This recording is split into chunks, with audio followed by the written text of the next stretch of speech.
Keep yourself in the loop of everything football on the Golden State Media Concepts Football Podcast. The latest news on and off the field, be it college football, Big Ten, SEC, Big 12, Pac-12, ACC to the NFL. We've got you covered.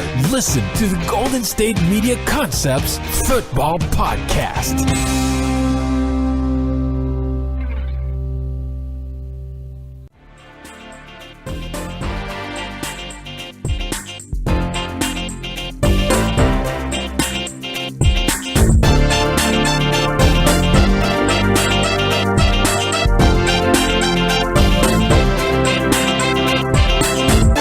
All right, and welcome back to the GSMC Football Podcast.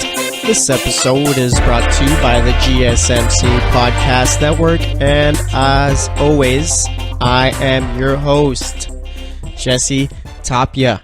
All right, it is now day, I think it's 24, right? Yeah, it's got to be day 24. Let's see, a week there, 7 days, 14 days, 21 days. This is the 24th day without football, okay? We're going strong. We still got a few more months to go. All right. But I mean, free agency's coming up the next couple of weeks. April has the draft. May, June are normally the dead periods there. I think they have like the rookie mini camps or whatever they're called right there. July is when training camp starts up at the end of July. Then we got August preseason, and then September when the season starts again. So believe it or not, I mean, football really doesn't go away. All right. And it feels like I haven't done this show in a while. It's only been since last Thursday. It really, truly feels like it's been like maybe a few weeks since I've done this show. But nonetheless, like I said, it was just last Thursday when we were here. All right. And a lot has happened. Okay. Marcus Peters now plays for the Rams. All right. That's the thing. Marcus Peters does not play for the Kansas City Chiefs anymore. All right. So, yeah, you know what? That reminds me. Let me tell you how the show's going to go today. All right. So, we're going to talk about the whole Marcus Peters trade in the first segment. Second segment, I know. We've been beating the Kirk Cousins drum quite a bit, but we're going to continue to beat it. All right. We're going to talk about the possibility of the Vikings ending up with him. Going to talk about Blake Bortles getting an extension from the Jaguars in the third segment. Fourth segment, up for grabs. We'll talk about anything else going on for football. All right. Anything that crosses my mind. I mean, I think we talked about Michael Vick on Thursday. Maybe on this fourth segment, we'll talk about someone else. All right. So we'll be doing that. I'm probably going to fit Rob Gronkowski into one of these segments in the first three segments, probably maybe with Kirk and the Vikings, maybe with Blake and the Jags, or maybe even in this one. We'll see how it all plays out. But like I said, that's how the show's going to go. Like I said, fourth segment, as we always do, going to be talking about whatever comes to mind as far as football goes, all right? Got to be creative. It's the off season, all right? Maybe we'll do some fun. But either way, let's get into it. All right, so like I said, Marcus Peters is now an LA Ram, okay? And that's crazy to me. Okay.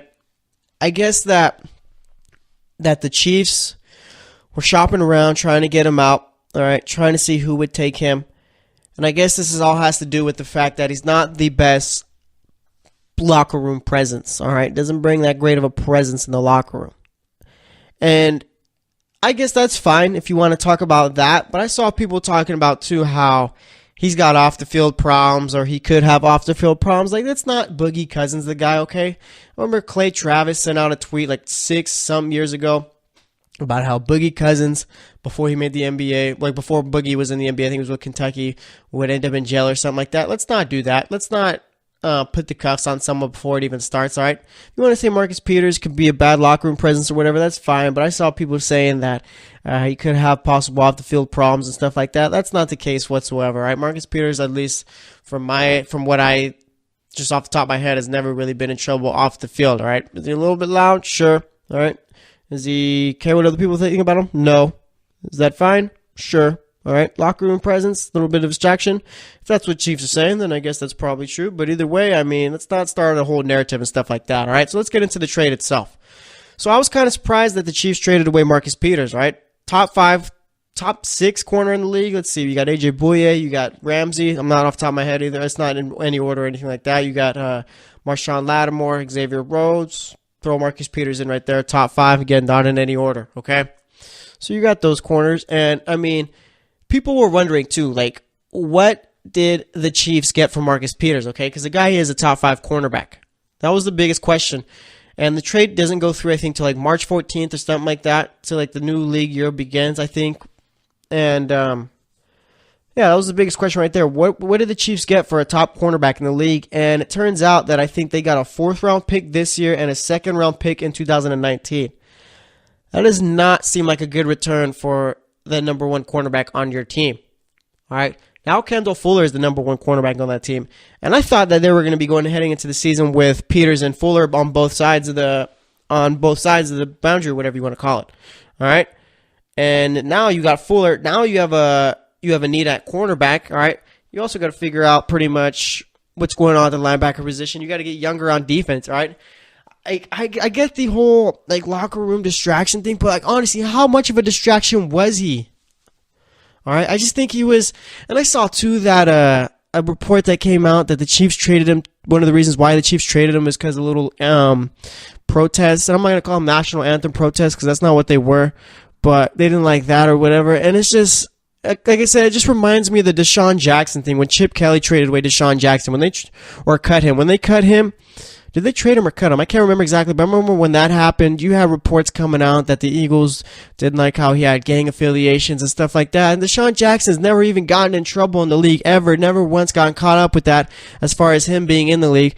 All right, and they were just trying to create this whole narrative, trying to justify the fact that that's why they got rid of Deshaun Jackson. And this is exactly what brings me to it right here. I think this is exactly like that. All right, not exactly, I guess, but it's similar, all right, with the whole, they didn't like how he was doing the protests, and they didn't like how he was a bad locker room presence, stuff like that. If you just wanted to trade the guy, then just trade him and be quiet about it, all right? You don't need to be sending out these false narratives about people, all right? And that's what teams do, too. When teams trade people, in order to justify it, they'll usually put something out about how they were a distraction or they did something wrong or anything or stuff like that, all right? That always happens whenever a team trades a good player.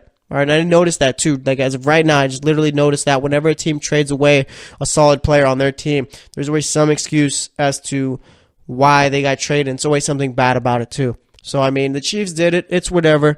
They got a 2nd-round pick for next year, a 4th-round pick for this year, and now the Rams have one of the best secondaries in the league. Okay, they have one of the best defenses in the league. That defense is going to be causing all kinds of turnovers. This is a move right here that could help you win a Super Bowl. All right.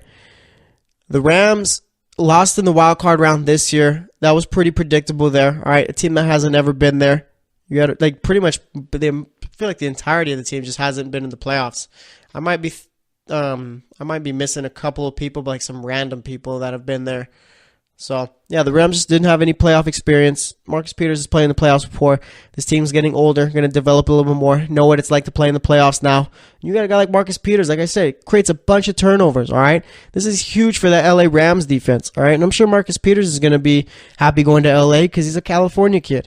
I think he's from Oakland, like Marshawn Lynch, too. I can't remember exactly, but either way, I like the move for the Rams, all right? It was I don't know, would you consider this a low risk, high reward type move? That's what I would consider it.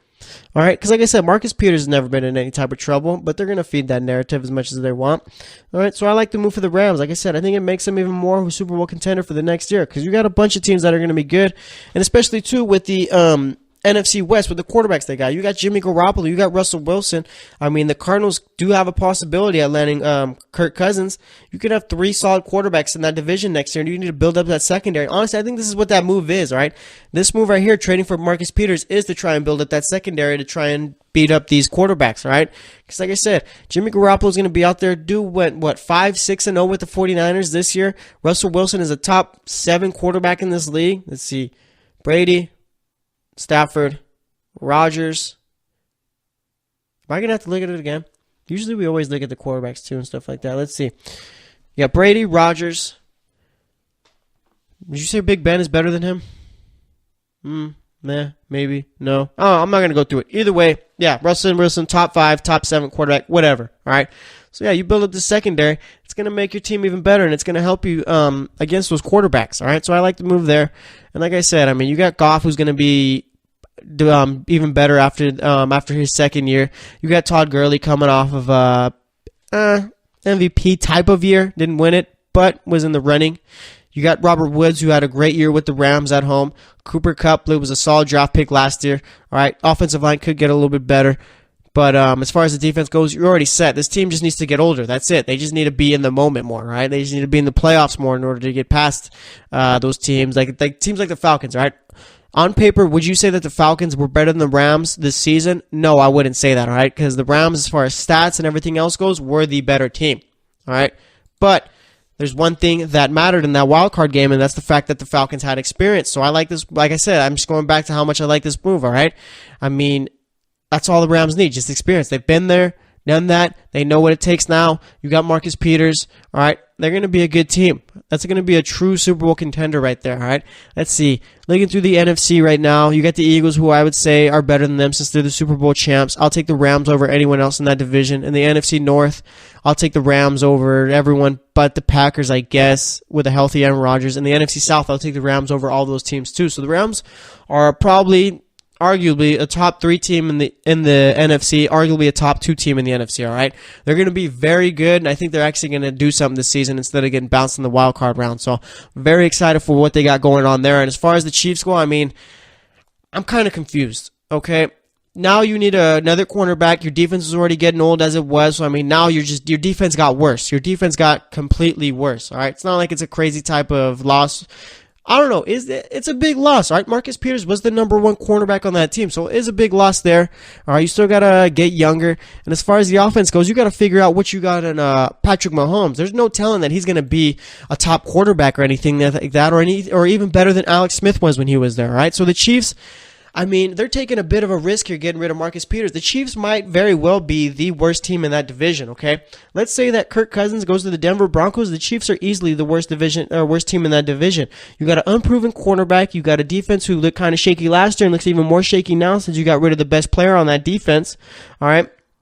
And, I mean, those weapons that you got on offense are only as good as the quarterback is going to be, all right? Without a quarterback, I mean, I'm sure if Patrick Mahomes isn't playing well, then I'm sure Travis Kelce's numbers are going to go down, so will Tyreek Hill's, okay? Kareem Hunt probably be good, but nonetheless, I mean, you got Andy Reid, who sometimes like to take the ball out of his hands for no apparent reason, all right? The AFC West, you get the Chargers, who as of right now are the best team in that division. The Raiders kind of scare me a bit just because of the fact that they have no defense whatsoever, but I think John Gruden is going to be able to fix that up this season, all right? Especially do work with Derek Carr, because, I mean, Derek Carr this season, I always say it, I think that him playing poorly this season really wasn't on him. It was just the fact that he came back way too soon from a fractured back. And the Denver Broncos are a quarterback away from being a team that could compete for the playoffs. So, I mean, like, as of right now, the Chiefs got to be the worst team in that division. All right? I'll still take the Broncos with a rookie quarterback over the Chiefs right now. So I really hope that they have a plan as to what they're doing. If not, this division or this front office kind of messed up this team, and it's going to be a down year for the Chiefs. But we're going to have to wait and see again. It's all still early. We got free agency and we got the draft going on. And that's one thing, too. I don't even think the Chiefs have a first-round pick this year. If you're trading away Marcus Peters, you at least have to get a first-round pick. At least. All right? You can't go without a first-round pick and then trade away your best player. So we'll see what happens, but that's all I got to say about that. Next up, we're going to be talking about the Vikings and Kirk Cousins. Third segment, we'll be talking about Blake Bortles getting an extension. Like I said, we'll probably fit Rob Gronkowski into one of those 2 segments. And then for the 4th segment, we'll talk about anything else going on in the world of football. So stay tuned, and we'll be right back.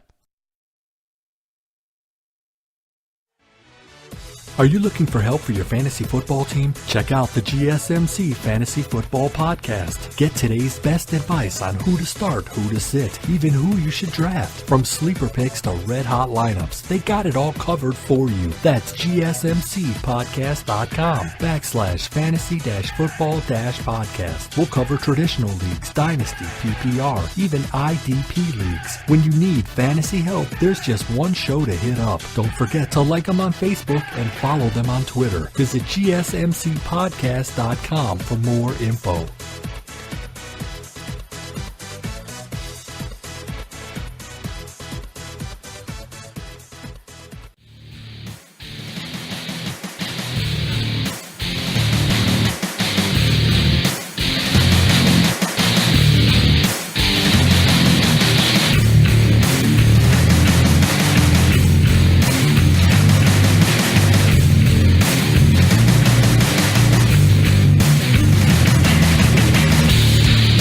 All right, and welcome back to the GSMC Football Podcast. In that first segment, we basically spent the entire segment talking about the Marcus Peters trade, all right?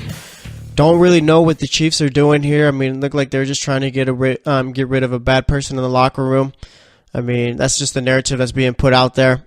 And the Rams obviously are trying to make win now moves. So I like what they did. Don't like what the Chiefs did. The Chiefs didn't even get a good enough return back for Marcus Peters. Should have got at least a first-round pick, and they didn't. They still don't have a first-round pick in this year's draft, I believe. So, I mean, I don't know what they got going on, but either way, doesn't really make too much sense to me other than, I mean, it doesn't make football sense. It just makes off-the-field type sense, I guess, as far as the locker room goes. But, I mean, I guess this is why I don't have GM job. I mean, it could do with the fact that I'm still too young. But either way, I'd rather be doing this than doing that because I've never been good with math, and I don't being a GM, you got to deal with numbers and stuff like that. So here we are. For this segment, though, we're going to be talking about the Minnesota Vikings, and we're going to talk about Kirk Cousins yet again, all right? I know we've been beating the drum on the Kirk Cousins little thing a little bit, but, I mean, he's a story. He's going to be a story till he gets signed somewhere else, which I got to figure out when free agency actually starts. But like I said, he's going to be a free agent. Everyone else is talking about him, so that means I got to talk about him. All right, and this isn't really more. This doesn't really have to do with the fact where he's going to sign. It's just a little hunch, okay? As far as where I think he's going to end up, and there's reasons as to why I think he might end up in Minnesota. So let's get into the segment right now. All right, actually, let me see real quick. When does free agency start? Let's see. I think it starts March. Does it start March 14th when the league year starts? Let's see if we could find that out. Free agency starts March 14th. All right, at 1 o'clock. So that's when it'll all get going. So we still got a couple more weeks till we find out how this all ends up. But all right, let's talk about the Vikings for a bit, okay? So there's a report came out saying that the Vikings aren't going to be franchising Case Keenum. And today, I think a report came out that Teddy Bridgewater is going to be testing free agency, okay? With the Vikings not franchising Case Keenum, that means, obviously, that Case Keenum is free to sign wherever he wants. All right? And I thought Case Keenum did well this season. I was really waiting. Honestly, I was waiting most of the year for him to have a bad game. Turns out that bad game came in the NFC Championship. But I did become a believer before that. All right. After his game against the Saints, I thought, you know what? Case Keenum is a good quarterback, and he'd be good on the Vikings team. All right. But obviously, the Vikings, I think, have different opinions. Okay. Because I feel with Case Keenum, I think that, I don't know. I think, honestly, I'd take him over Teddy Bridgewater. There was one point where I was on the Teddy Bridgewater bandwagon as far as him or Keenum, but I don't know. There's something about Teddy Bridgewater where his value has just tanked. All right, I'm not sure what it is or how it happened, but there was one point where the Vikings were going week to week, not sure who the quarterback was going to be, or waiting for Case Keenum to play poorly, and then season ends or whatever. And I feel like Case Keenum's value went up a bit, and Teddy Bridgewater's went down big time. I mean, I'm not even sure if Teddy Bridgewater's a guy who could go and play for a team like the Bills. Not even sure if he's a guy who could play for a team like the Browns. I mean, maybe if you bring him in to play for a bit till the rookie quarterback is ready.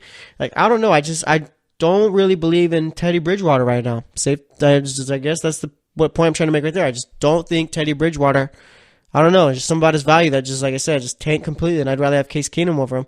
As far as Case Keenum goes, like I said, he played well this season, and it was his first real good season in the NFL, okay? Before that, really never did too much, but now, after this year, played well. So I thought, you know what? Maybe the Vikings are going to franchise him, try to work out a long-term deal, and that's going to be that, all right? Because that's what you do. If you have a guy and you want him to be your quarterback, and you don't want him to test free agency, then you franchise him and try and work out a deal, all right? And I'm sure the Vikings could have done that. But they chose not to. So now these guys can go wherever they want.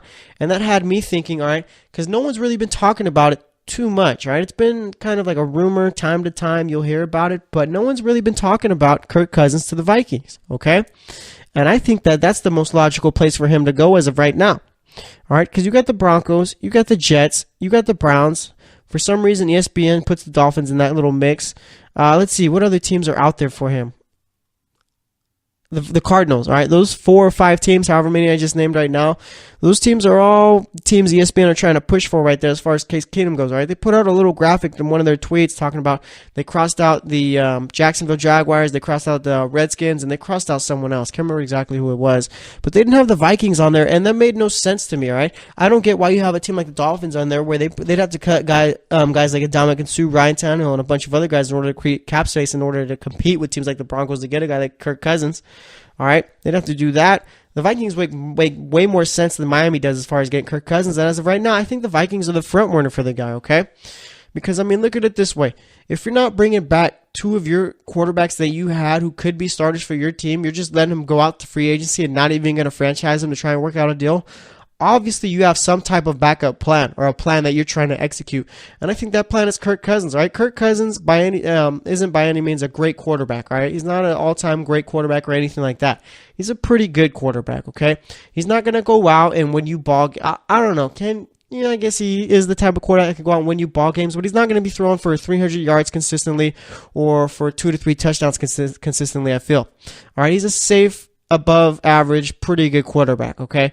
And I think that's just what the Vikings need. The Vikings have a great defense, top 5 in the league, all right? You have great receivers. You got Adam Thielen. All you got to do is throw the ball 5 feet near him, and he'll end up with it. And Stephon Diggs, who's a really explosive receiver. And then you got Dalvin Cook, who is going to be coming off of ACL injury. You hope he comes back and plays well because, I mean, at the first 4 games of the season before he tore his ACL, I think it was the first 4 games, the dude was playing well, all right? I had him on my fantasy team, running for a bunch of yards, scoring touchdowns. He was playing extremely well, all right? So you got him coming back, and if it doesn't work out for him, then you got Latavius Murray, who played well in his absence. Jerick McKinnon also played well, but he's going to be a free agent. I'm not sure if the Vikings are going to be bringing him back, so we're going to have to wait and see about that. But as far as him going to the Vikings, I mean, that's a perfect fit right there. All right, if you go to the Broncos, as far as winning football games goes, it goes the Vikings, the Broncos, the Browns, and then the Jets, okay? Or actually the Vikings, the Broncos, the Cardinals, Browns, Jets, all right? With the Vikings, that's a Super Bowl contending team right there, okay? Definitely a Super Bowl contending team. He already made it to the NFC Championship, and Kirk Cousins is better than Case Keenum without a doubt. All right, I'm not sure what Minnesota's cap situation is looking like, but the fact that they're not bringing those 2 guys back just pretty much has me thinking that they have to be making a move for him. They have to. There's no way that you don't franchise at least Case Keenum and try and work out a long-term deal with him if you don't want Kirk Cousins, or if you do, if you don't want Kirk Cousins. There's no way. All right, there's no way you let those guys go and test free agency because, I mean, all it takes is one other team to to pay more than what you are, and they're gone. All right, and there is the possibility, I guess, this is a small possibility, but there is a possibility that that they could just be saying, you know what, we want Sam Bradford to be our quarterback, but I just do not, I don't see that happening. And if that was the case right there, then I don't know, that'd just be the ultimate crazy move if the Vikings like, you know what, we want Sam Bradford to be our guy. And it's not, like, it's crazy to think about, but if you think about it, it's like in simplistic terms, I mean, it's not as crazy. All right. Sam Bradford is a safe quarterback, but the dude can't stay healthy to save his life, so that's what makes the idea crazy right there. But like I said, going back to Kirk Cousins, that makes the team a Super Bowl contender. If Kirk Cousins goes to a team like the Denver Broncos, that makes him a playoff contender, but I don't think a Super Bowl contender. We'd have to see more how they do as the year progresses. And even with Kirk Cousins, I'm not even sure that they're better than the Chargers. All right, the Chargers have a great defense out there, top 10 defense. You got Melvin Gordon, who is near that top 5 range as far as running backs go. All right, you got Keenan Allen, who stayed healthy this year and played extremely well. You got Tyrell Williams, who's a restricted free agent, and I'm sure he's going to come back unless some other team tries to overpay for him. All right, you got Hunter Henry, who I think is a top 5 tight end in this league, and you got Phillip Rivers, who plays well, all right? I mean, the Chargers could have very well made the playoffs last year or made a run, honestly. All right, if you think about it. The Chargers were no scrub of a team. They were playing well. The only reason why they didn't get in is because the Ravens couldn't handle business and the Bills ended up winning. All right. So, I mean, it's going to be interesting to see how it ends up for Denver if they were to land a guy like Kirk Cousins. As far as the Browns go, I mean, they get Kirk Cousins. That's going to be a pretty good team there. Probably going to end up as the second best team in that division if they do the draft right. I mean, you get Kirk Cousins, maybe you trade that first pick, or you use it on Saquon Barkley and trade that 4th pick. But I think if you get Kirk Cousins, you have to get Barkley. Like, that's a must right there, okay? Defense is already pretty young, developing. But, like I said, if you get Kirk Cousins, you got to go out and get Saquon Barkley in order to give him some help on that offense. All right. As far as the Jets go, I mean, the only thing they really have to offer isn't wins. It's not great talent. It's money. That's it. That's the only thing the Jets could offer. All right. The Jets with Kirk Cousins aren't a good team. they're still a pretty bad team, all right? You still got to fix up a whole bunch of other holes on that team. You got to figure out what's going on at the wide receiver position. Robbie Anderson is probably still going to be suspended for the first 4 games of the season. You still got to figure out what's going on with the whole legal matter he's got going on, all right? You need a number 2 receiver. You need a number 3 receiver, all right? Let me tell you this. Javon Curse is not the guy as your number 2 receiver. You're probably going to need a tight end unless Austin Seferian-Jenkins comes back. Might need to fix up the offensive line a bit, and you need running backs. You need running backs, plural, all right? Matt Forte isn't the guy. Bilal Powell isn't the guy. Elijah McGuire isn't the guy, okay? As far as the defense goes, defense is still extremely young, so you got to wait for them to develop, all right? The only way Kirk Cousins goes to the Jets is if they give him a fully guaranteed deal, all right?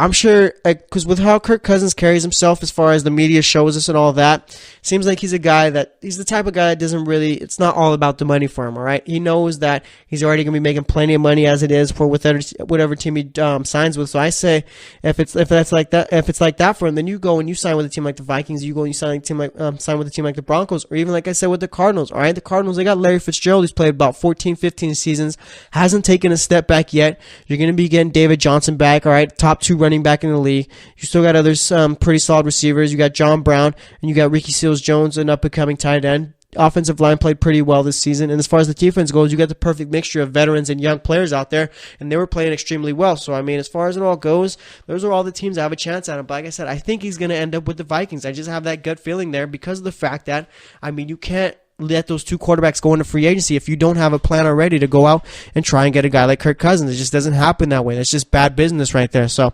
I mean, as far as it all goes, like I said, I do think that Kirk Cousins is going to end up with the Vikings. That's my number 1 pick for him right there.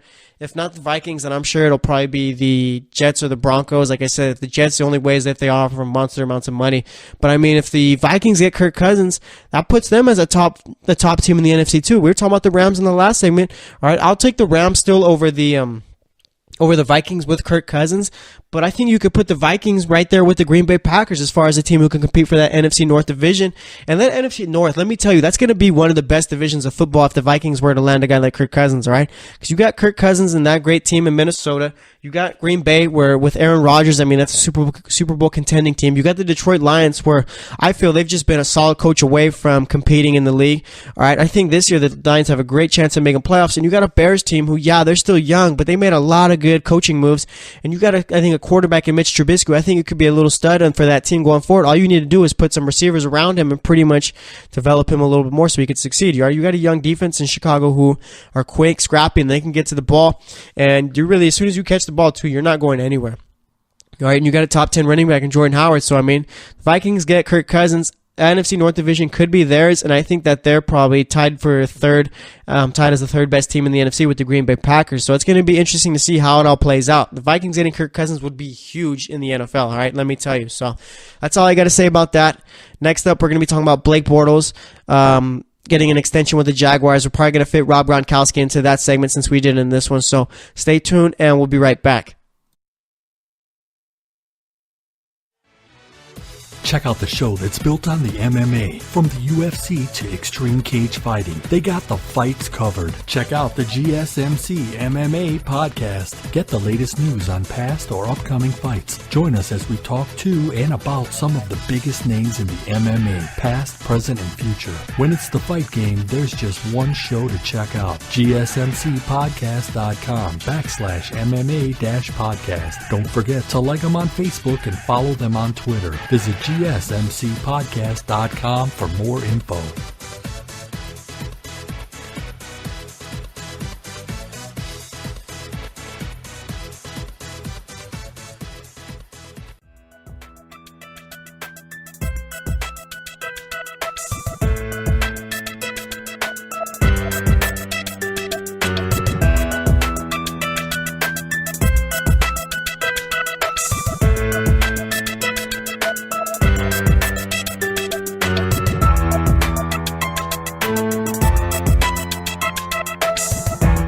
All right, and welcome back to the GSMC Football Podcast. So far today, we talked about Marcus Peters going to the Rams, talked about how the Chiefs are a bit crazy for doing that, talked about the possibility of the Vikings getting Kirk Cousins. I'm going to call my shot right now. I'm just going to say that the Vikings are going to sign Kirk Cousins. All right, if I get that right, I'm a legend.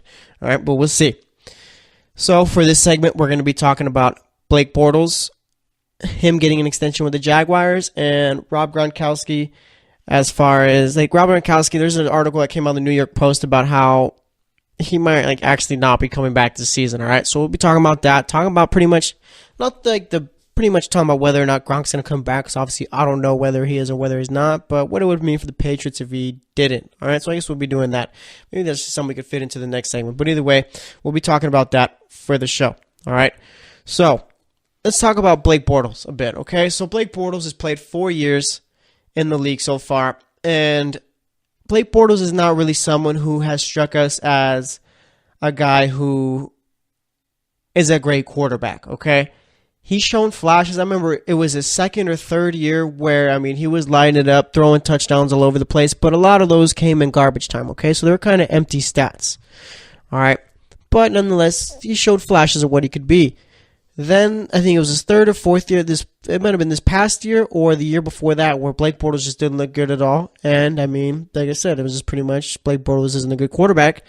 And then there was this year where Blake Bortles was playing well. All right. And they made the playoffs. But as far as the 16-game season goes, he was playing well for the most part, and then towards the last 5-6 games of the season, the dude just turned into the old Blake Bortles. It was bad. All right, I remember saying that the 49ers they broke Blake Bortles. All right, after that game, the dude just wasn't playing well at all.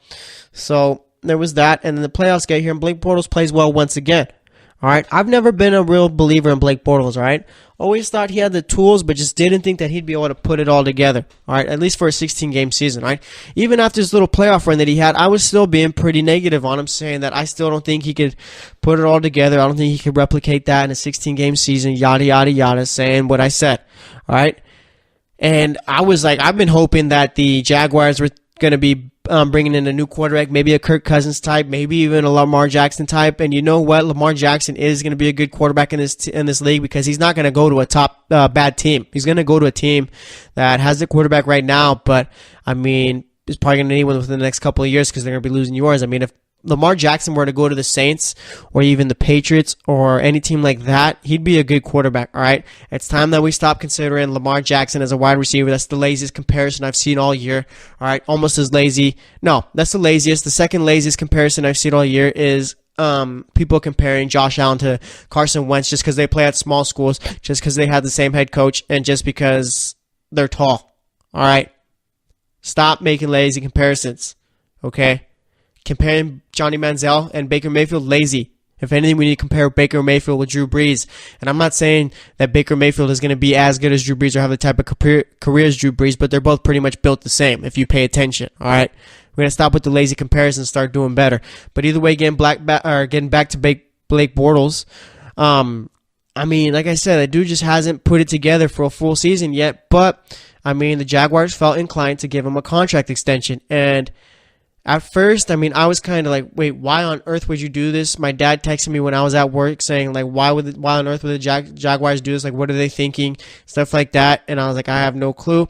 But I thought about it for a bit, and the extension, it does make a little sense, okay? Because, at first, on paper, yes, why would the Jaguars do this? It makes no sense. Blake Bortles just really hasn't been a good quarterback, hasn't ever put together a full season playing well, and it made no sense. But if you look at the contract, it's a 2-year extension up until 2019 or 2020, I believe. I think it's 2020. All right, it's $54 million, the total of it. I don't think it's all guaranteed or anything like that. I have to double check. Let me see if I can find his contract numbers as I'm talking about this. But I like the deal, okay? Because I'll tell you why right now. All right, this is why I like the deal. All right, you got a quarterback in Blake Bortles who, like I said, has shown flashes this past season as to what kind of quarterback he could be, all right? And giving him this 2 years gives you the opportunity to see what you got there. And, what you got there. And not only that, let's say that Blake Bortles works out well, you're not even paying him that much money, okay? Not at all. All right? But, all right, so let me get back to it, all right? Kind of lost my train of thought there. All right, so you're not paying him that much money, All right, if he plays well. If he doesn't play well, then I think they got this little thing in his contract to where they could cut him and they don't have to pay him really too much of his salary. And even with all that, he plays well or doesn't play well, you have an opportunity now. By the time his contract is up, you could pay all your other players, and even with the contract he has now, you could still pay guys like Jalen Ramsey, Yannick Ngakoue. I still don't know how to pronounce his last name. Is it Ngakoue or is it Ngakoue? I think it's Ngakoue, the defensive lineman on that team. All right, you can go and play all the other younger players you got on that team and still be fine. And like I said, if Blake Bortles doesn't work out, you can still lock up those younger players, but not only can you do that, you draft a quarterback in 2020, 2019, you're not going to pay him for another 4 or 5 years. All right? So I like this deal for the Jags. It makes a whole lot of sense. And as far as like if Blake Bortles plays well or not, I mean, I think I have no clue, to be honest, but I think for some reason Blake Bortles could do something. All right? He could. Blake Bortles, if you pay attention to his interviews and his little press conferences with the media, he knows what people are saying about him. Like, he knows, okay? Let's not forget, Blake Bortles is human just like the rest of us, okay? He knows when people are talking bad about him, all right? He sees that. And I think that instead of letting that get him down, he was using that in order as motivation, all right? And you saw it more in the playoffs more than anything. He was talking about it more at that time than he did ever before in his career. All right, he was letting us know, yeah, he sees it, and he's going to try and prove people wrong, and sure enough, he did. I mean, look at that game against the Steelers. The dude played great in that game. I think he only threw 1 touchdown, but he made the throws that needed to be made, okay? He did that against the Steelers. All right, against the Bills, I mean, he didn't play great or anything like that. It was against a good defense. And against the Patriots, I mean, he didn't play as well as he did against the Steelers, but he showed that he could still hang with those kind of teams, all right?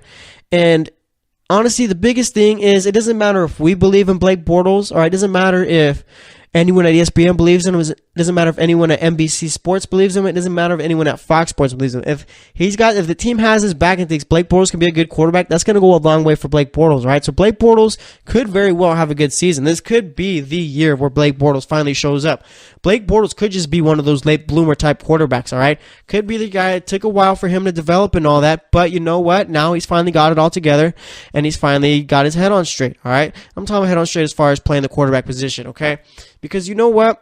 As far as like Blake Bortles goes, I mean, he's got the tools, all right? He's not like, it's not like he can't throw the football.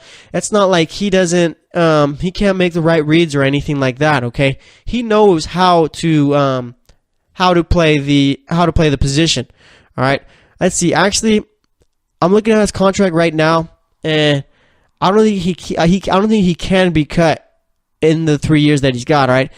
And let's see, his cap hit in 2018 is going to be $10 million. He's got a $5 million base salary, $5 million signing bonus. He's going to be getting all next 3 years, right? He could be making $16 million. He's going to be making, or I guess near $21 million in 2019, but that's plus incentives and all that. And then 2020, $18 million, $5 million signing. All right, so about $23 million. That's all including incentives and stuff like that. The guaranteed contract is 26.5. Incentives is $12.5 million, and he's got $6.5 million guaranteed in 2019 with little offset language and stuff like that. So yeah, he's got 3 years to prove that he could be the guy for the Jaguars. All right, and like I said, these aren't like big cap hits or anything like that. I think he's earning a little bit less than Ryan Tannehill, who's earning $19.25 million. Tom Brady's earning 20. Tyrod Taylor, this is all yearly salary too. This isn't all guaranteed or anything like that. So yeah, he's earning more than Mike Glennon and Tyrod Taylor and Andy Dalton. All right. So after that, it's all quarterbacks on their rookie contracts and quarterbacks that are backup quarterbacks. So I mean, it's a pretty good contract. You're not paying him top quarterback money or anything like that. And like I said, you still got 3 years for him to prove that he's going to be the quarterback of the future. Or I mean, yeah, there has to be that. You can't draft a quarterback within the next 2 years if you're going to be paying him this much, right? And like I said, it's not like tons of money or anything like that, but nonetheless, you're still paying him a decent amount. So you got to see what he's got.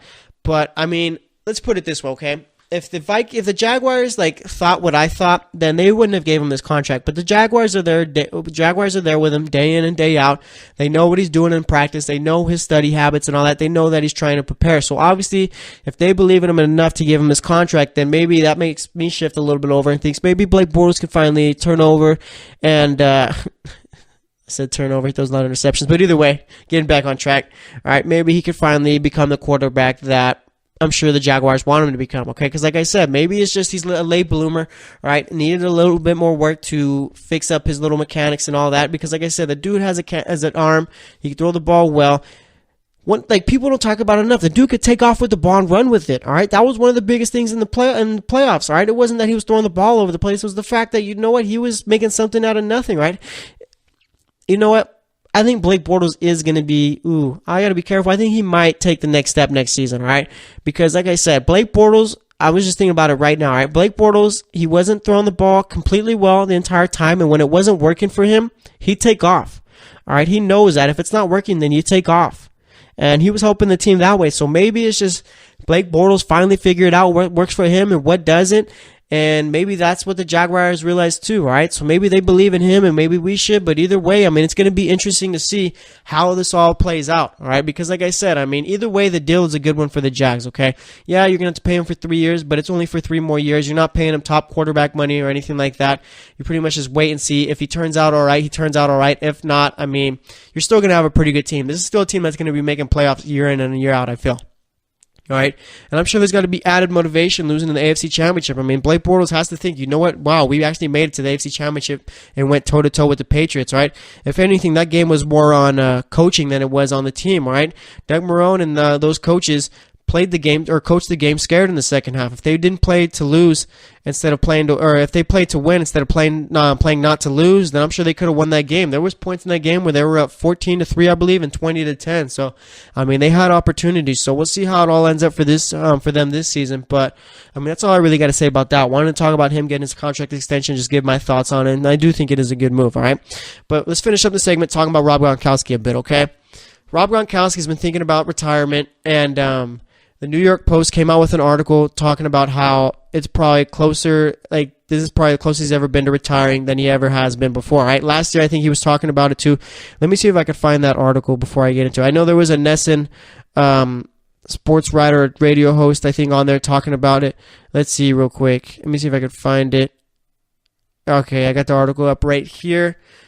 Let me see. But yeah, as far as Rob Gronkowski retiring, I mean, that'd be terrible for the Patriots, obviously. So, yeah, let's see. NBC Sports Boston's Tom E. Curran, he got quoted saying he did enjoy himself in 2017, and he didn't have a good time despite the fact that his body was in a better situation than it's been in a long time ever, maybe, despite the fact that he's one of the most dominant players at any skill position. Is starting to wear on him physically, mentally, the atmosphere in New England, all right?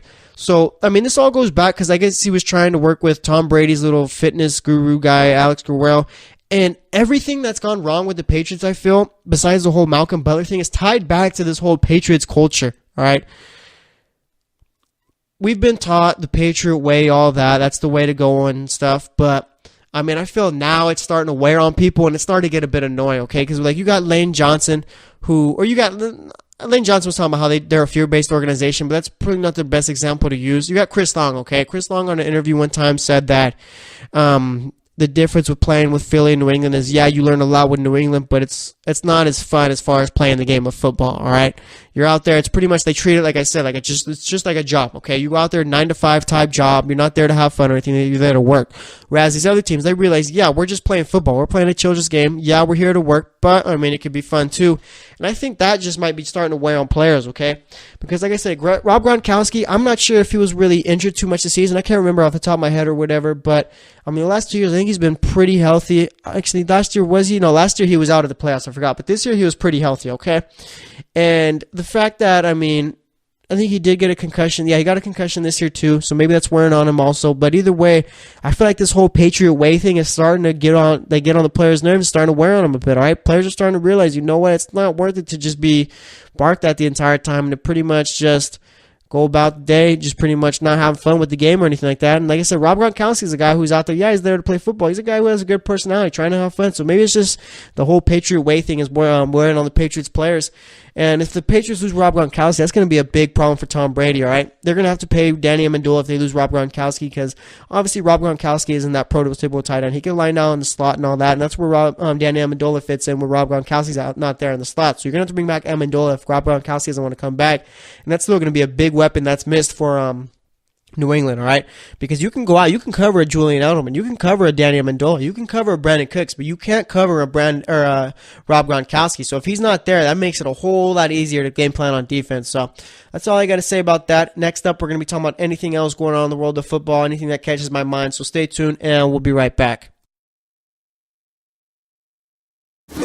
Check out the show built around the women of MMA. From the UFC to the extreme cage fighting, we got the fights covered. Listen. It's the Golden State Media Concepts Women's MMA Podcast. The latest news of upcoming fights, discussions of previous matches. Join us as we talk to and about the biggest names in women's mixed martial arts, past, present, and future. When it's the women's fight game, you know where to listen to. The Golden State Media Concepts Women's MMA Podcast.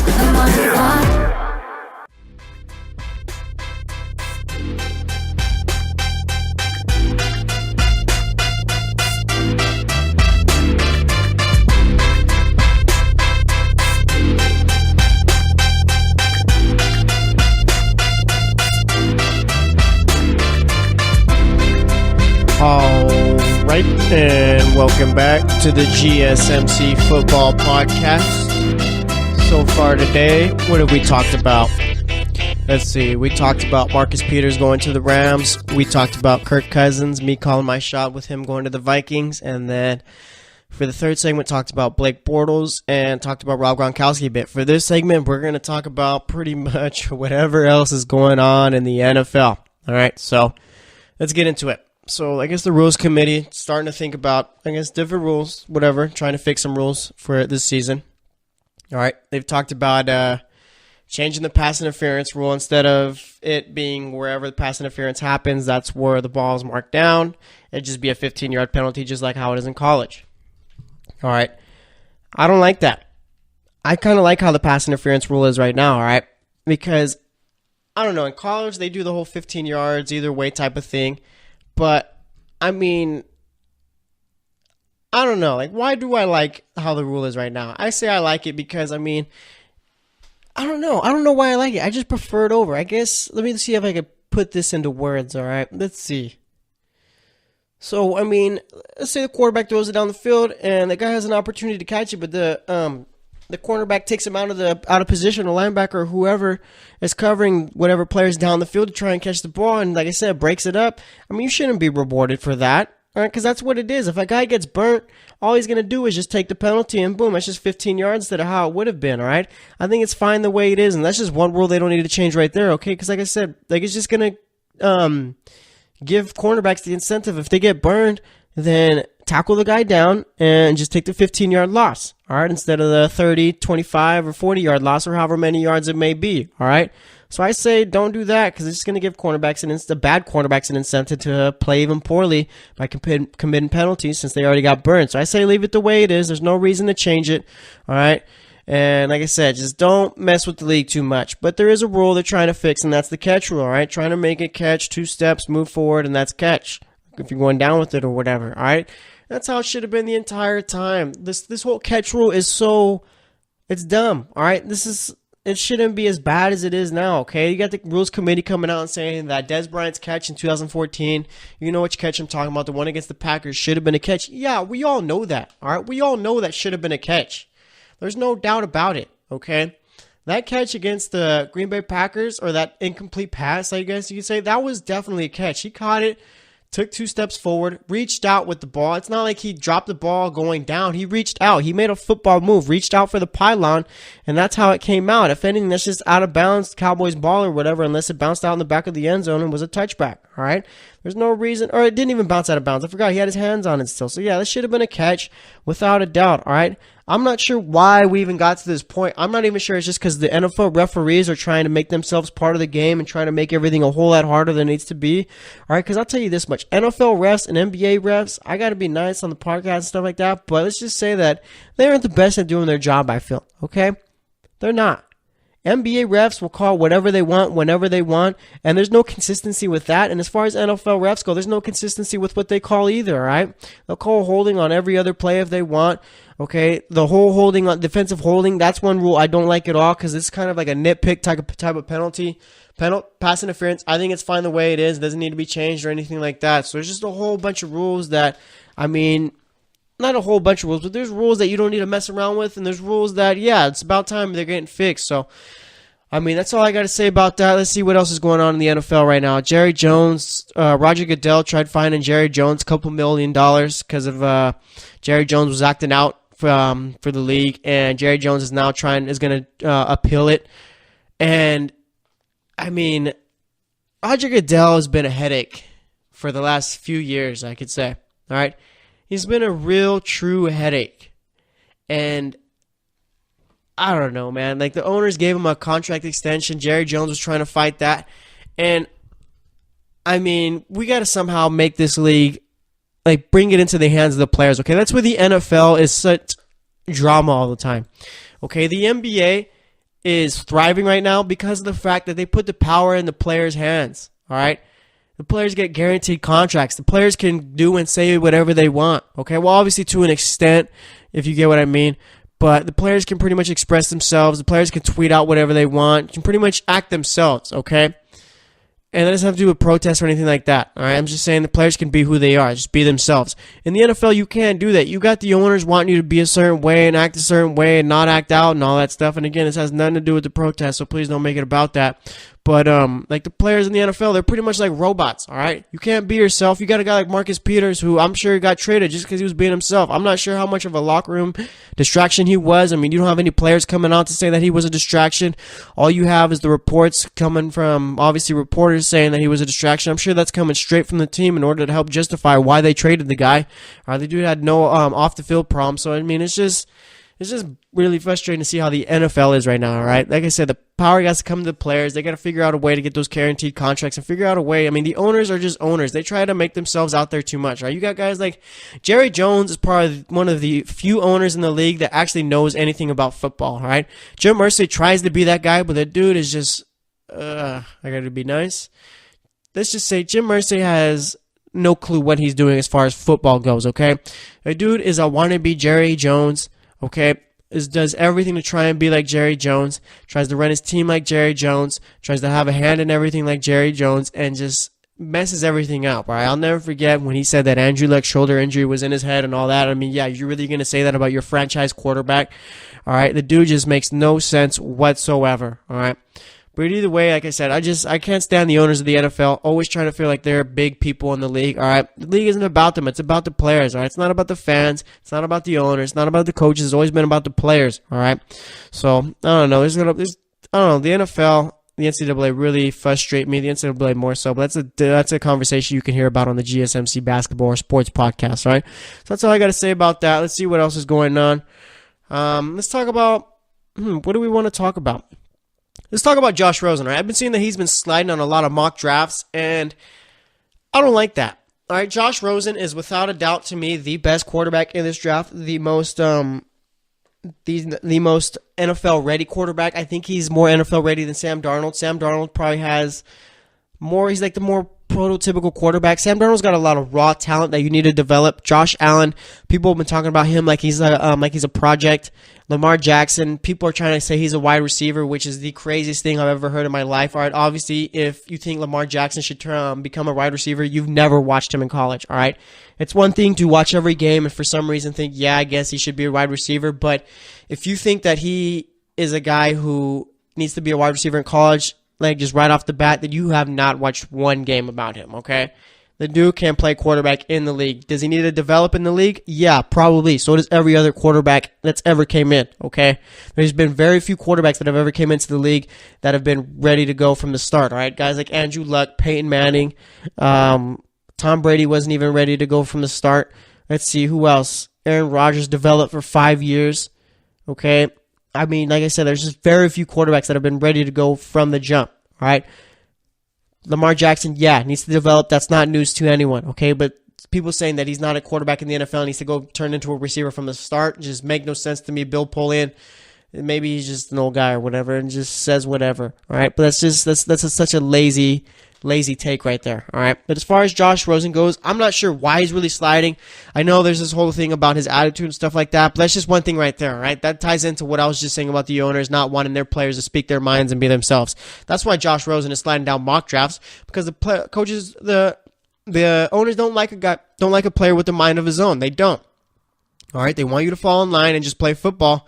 But that's one thing they got to get away from, all right? They don't want you to have a mind of your own, don't want you to speak your mind. They just want you to go out, practice, and make them money. That's all it's ever been, and that's why Josh Rosen is falling, all right? I mean, I'm fine with Josh Rosen falling down the mock drafts and falling down in the actual draft if that happens, because of the fact that the more he falls, the better a team is going to go to, all right? So, I mean, that's all I really got to say about that. The fact that Josh Rosen, people are having him so low, just makes no sense to me. It's just kind of idiotic just to see that just because the guy speaks his mind, he's going down in draft boards and all of that. So, that's all I got to say about that. That's going to wrap up today's show. Today we talked about Marcus Peters going to the Browns, talked about the Vikings. I called my shot saying that Vikings are going to sign Kirk Cousins, talked about Blake Bortles getting his contract extension, talking about Gronk possibly retiring, and then for this segment, talked about a whole bunch of things, talked about different rules, talked about the owners, and talked about a little bit of the quarterbacks in the draft. So, like I said, that's going to wrap it up. Thanks for listening to the GSMC Football Podcast. As always, I am your host, Jesse Tapia. We'll be back on Thursday, so stay tuned till then, and we will talk to you later. You've been listening to the Golden State Media Concepts Football Podcast, part of the Golden State Media Concepts Podcast Network. You can find this show and others like it at www.gsmcpodcast.com. Download our podcast on iTunes, Stitcher, SoundCloud, and Google Play. Just type in GSMC to find all the shows from the Golden State Media Concepts Podcast Network, from movies to music, from sports to entertainment, and even weird news. You can also follow us on Twitter and on Facebook. Thank you, and we hope you have enjoyed today's program.